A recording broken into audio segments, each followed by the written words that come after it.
ಇನ್ನು ಕಾಂಗ್ರೆಸ್ ಮನೆಯಲ್ಲಿ ಸದ್ಯಕ್ಕಂತೂ ಈ ಕುರ್ಚಿ ಕಾದಾಟ ನಿಲ್ಲುವಂಥ ಲಕ್ಷಣಗಳು ಕಾಣಿಸ್ತಾ ಇಲ್ಲ. ಅಫ್ಕೋರ್ಸ್ ಡಿ ಕೆ ಈಗಾಗಲೇ ಪ್ರಾರ್ಥನೆ, ಪ್ರಯತ್ನ, ಫಲ ಈ ಎಲ್ಲ ವಿಚಾರಗಳ ಬಗ್ಗೆ ಮಾತನಾಡ್ತಿದ್ದಾರೆ.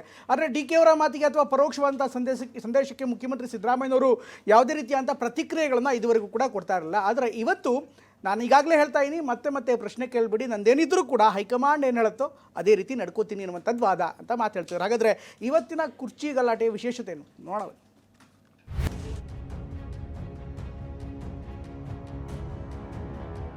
ಬಜೆಟ್ ಮಂಡನೆಗೆ ಸಿಎಂ ಸಜ್ಜು, ಪಟ್ಟದ ಪಟ್ಟು ಮತ್ತಷ್ಟು ಗಟ್ಟಿಗೊಳಿಸಿದ ಬಂಡೆ. ಬೇಡುವಾಗ ಭಿಕ್ಷುಕನಾಗು, ಕೊಡುವಾಗ ದಾನಿಯಾಗು, ಡಿಕೆ ಮಾರ್ಮಿಕ ನುಡಿ. ಹೈಕಮಾಂಡ್ನವರು ಟ್ವೀಟ್ ಮಾಡಿದ್ರ, ಸಿಎಂ ಸಿದ್ದರಾಮಯ್ಯ ಮಾತಿನ ಬಾಣ. ಪ್ರಸ್ತುತ ರಾಜಕೀಯ ವಿದ್ಯಮಾನ ನೋಡ್ತಿದ್ರೆ ಕಾಂಗ್ರೆಸ್ನಲ್ಲಿ ಪಟ್ಟದ ಪಗಡೆಯಾಟ ರೋಚಕ ಘಟ್ಟಕ್ಕೆ ತಲುಪಿದಂತೆ ಕಾಣಿಸ್ತಿದೆ. ಸಿಎಂ ಸಿದ್ದರಾಮಯ್ಯ 17ನೇ ಬಾರಿ ಬಜೆಟ್ಗೆ ಸಿದ್ಧತೆ ಮಾಡೋ ಮೂಲಕ ಮತ್ತೊಂದು ದಾಖಲೆ ಸೃಷ್ಟಿಸೋಕೆ ಸಜ್ಜಾಗಿದ್ರೆ, ಡಿಸಿಎಂ ಡಿಕೆ ತಮ್ಮದೇ ಆದ ರೀತಿಯಲ್ಲಿ ತಂತ್ರಗಾರಿಕೆ ನಡೆಸ್ತಿದ್ದಾರೆ. ಮೊನ್ನೆ ಹೈಕಮಾಂಡ್ ನಾಯಕರನ್ನ ಭೇಟಿ ಮಾಡಿ ಏನ್ ಹೇಳಬೇಕೋ ಎಲ್ಲ ಹೇಳಿದ್ದೀನಿ ಅನ್ನೋ ಮೂಲಕ ಪಿಕ್ಚರ್ ಅಭಿ ಬಾಕಿ ಹೈ ಅನ್ನೋ ಮೆಸೇಜ್ ಕೊಟ್ಟಿದ್ರು. ನಾನು ಒಳಗಡೆ ಏನ್ ಮಾತಾಡಿದೆ, ಯಾರ ಹತ್ರ ಮಾತಾಡಿದೆ ಅಂತ ನಾನೇನು ಡಿಸ್ಕ್ಲೋಸ್ ಏನ್ ಮಾಡಬೇಕಾದಂತ ಅವಶ್ಯಕತೆ ಇಲ್ಲ. ಬೀದಿಯಲ್ಲಿ ನಿಂತ್ಕೊಂಡು ನಾವೆಲ್ಲ ಅದೆಲ್ಲ ರಾಜಕಾರಣ ಮಾತಾಡೋದು ಇಲ್ಲ. ನಾವು ನಮ್ಮ ವರಿಷ್ಠರನ್ನ ಭೇಟಿ ಮಾಡಿದ್ದೀವಿ, ಏನೇನ್ ಮಾತಾಡಬೇಕು ಮಾತಾಡಿದೀವಿ ಅಷ್ಟೇ.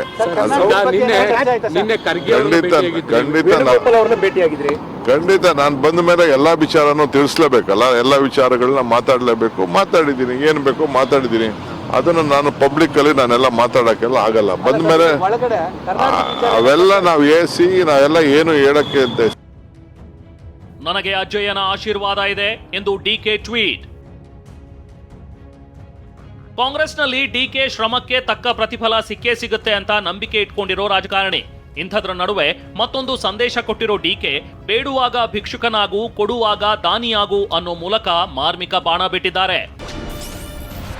ಬೇಡುವಾಗ ಭಿಕ್ಷುಕನಾಗು, ಕೊಡುವಾಗ ದಾನಿಯಾಗು, ಬೇಡಿ ಕುಗ್ಗಬೇಡ, ಕೊಟ್ಟು ಕೊರಗಬೇಡ ಎಂಬ ಮಾತಿದೆ.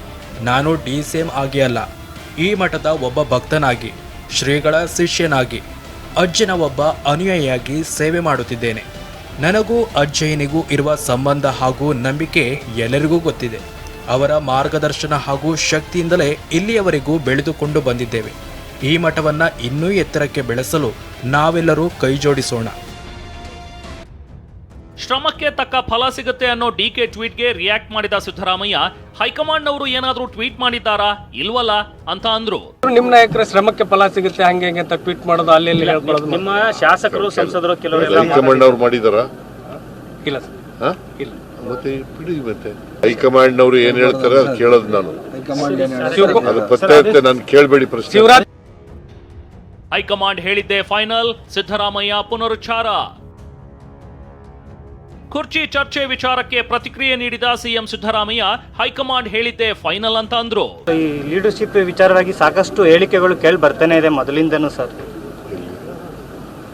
ನಾನು ಹೈಕಮಾಂಡ್ ಅವ್ರು ಏನ್ ಹೇಳ್ತೀನಿ ಅಂತ ಹೇಳಿದ್ದೀನಿ, ಪುನಃ ಕೇಳಬೇಡಿ ಅಂತ ಹೇಳಿದ್ದೀನಿ. ಪ್ರಶ್ನೆ ನೀವು ಪುನಃ ಅದನ್ನೇ ಯಾಕೆ ಕೇಳ್ತೀರಿ? ಇಲ್ಲ ಸರ್, ಮಾಧ್ಯಮಗಳಿಗೆ ಹೈಕಮಾಂಡ್ ಅವ್ರು ಏನ್ ಹೇಳ್ತಾರೆ ಹಂಗೆ ಕೇಳಬೇಕು. ನಮ್ಮ ಪಾರ್ಟಿಲಿ ಇರ್ತಕ್ಕಂಥ ಎಲ್ಲರೂ ಕೂಡ ಲೀಡರ್ಗಳು ಕೂಡ ಕೇಳಬೇಕು.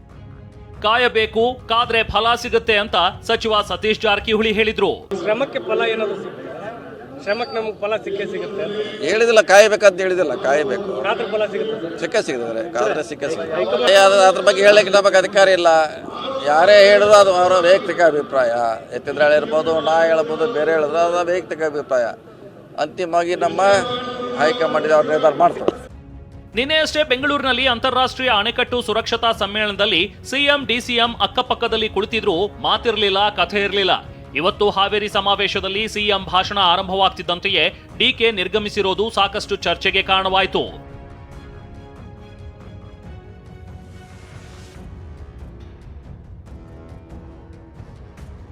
ಇದೇ ಹೊತ್ತಿನಲ್ಲೇ ಮುಂದಿನ ಸಿಎಂ ಘೋಷಣೆಗಳು ಮಾತ್ರ ನಿಲ್ತಿಲ್ಲ. ಹಾವೇರಿಯಲ್ಲಿ ಕಾಂಗ್ರೆಸ್ ಸಮಾವೇಶದಲ್ಲಿ ಸಿಎಂ ಬೆಂಬಲಿಗರು 5 ವರ್ಷ ಸಿದ್ದರಾಮಯ್ಯ ಅವರೇ ಸಿಎಂ ಅಂತ ಘೋಷಣೆ ಕೂಗಿದ್ರೆ, ಮತ್ತೊಂದ್ ಕಡೆ ಸಮಾವೇಶಕ್ಕೆ ಡಿಕೆ ಆಗಮಿಸ್ತಾ ಇದ್ದಂತೆಯೇ ಡಿಕೆ ಅಂತ ಫ್ಯಾನ್ಸ್ ಘೋಷಣೆ ಕೂಗಿದ್ರು.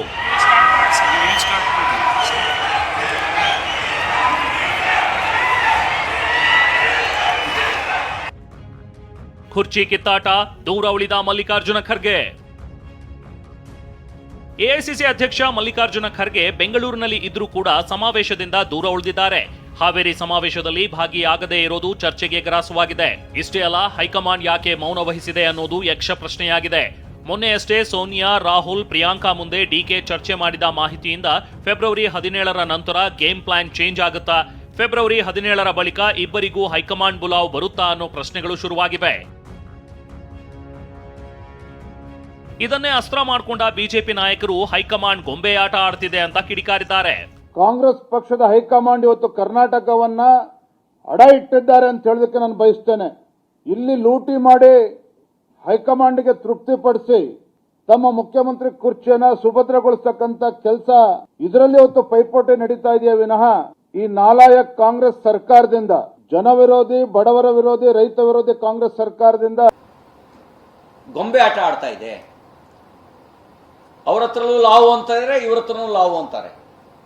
ಇಬ್ಬರನ್ನೂ ಮ್ಯಾನೇಜ್ ಮಾಡಿ ಅವರ ಖಜಾನೆಯನ್ನ ಭರ್ತಿ ಮಾಡ್ಕೊಳ್ತಾ ಇದ್ದಾರೆ. ಕೈಮನೆಯಲ್ಲಿನ ಬೆಳವಣಿಗೆ ನೋಡ್ತಿದ್ರೆ ಫೆಬ್ರವರಿ 17ರ ನಂತರ ಕ್ಲೈಮ್ಯಾಕ್ಸ್ ಬಿರುಗಾಳಿ ಬೀಸುತ್ತಾ ಅನ್ನೋ ಕುತೂಹಲ ಎಲ್ಲರನ್ನೂ ಕಾಡ್ತಿದೆ.